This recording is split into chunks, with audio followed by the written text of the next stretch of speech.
Halo teman-teman dokter online, jadi tadi sudah lihat ya pertanyaan-pertanyaan yang cukup sering ditanyakan terkait penggunaan antibiotik terhadap batuk pilek anak.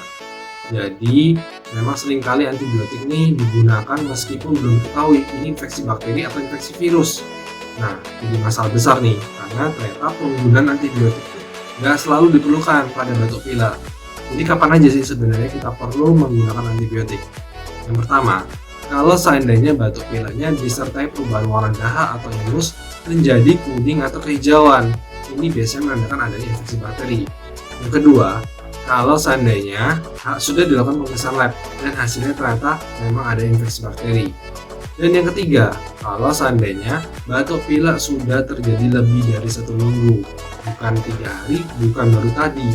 Jadi kalau sudah lama, biasanya kita lebih bisa mencurigai kondisi ini karena infeksi bakteri. Jadi teman-teman, nggak semua batuk pilek itu perlu antibiotik.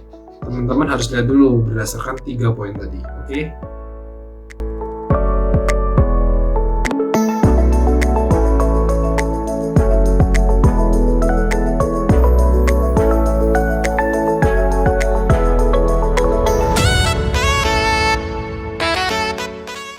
Nah, pertanyaan berlanjut nih, kalau seandainya sudah terlanjur dikasih antibiotik gimana? Jadi kalau sudah terlanjur dikasih antibiotik, ini sebenarnya sama halnya dengan teman-teman makan makanan pedas. Di awal mungkin teman-teman kepedesan, tapi begitu dikasih terus-menerus, teman-teman sudah mulai terbiasa.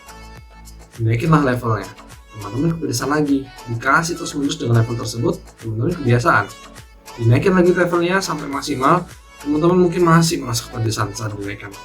Tapi begitu dinaikin sampai maksimal dan dikasih terus-menerus, teman-teman lama-lama kebiasaan juga. Dan di sini antibiotik itu sama seperti itu. Di awal mungkin kalau benar infeksi bakteri dan teman-teman kasih antibiotik mungkin bisa efektif.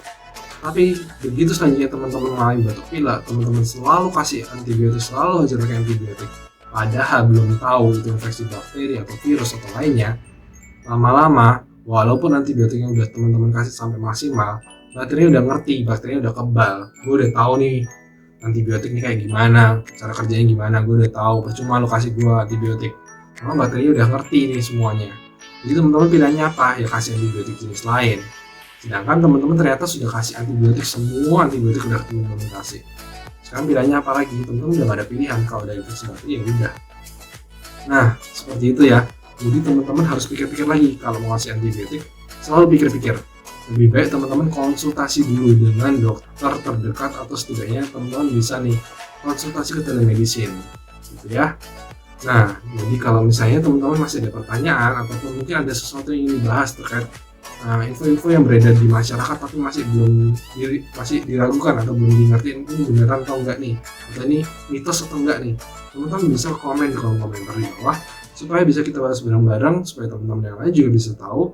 Dan ini bisa jadi info yang berguna buat kita semua. Oke, sekali lagi ingat ya, kesehatan itu wajib, bukan pilihan. See you.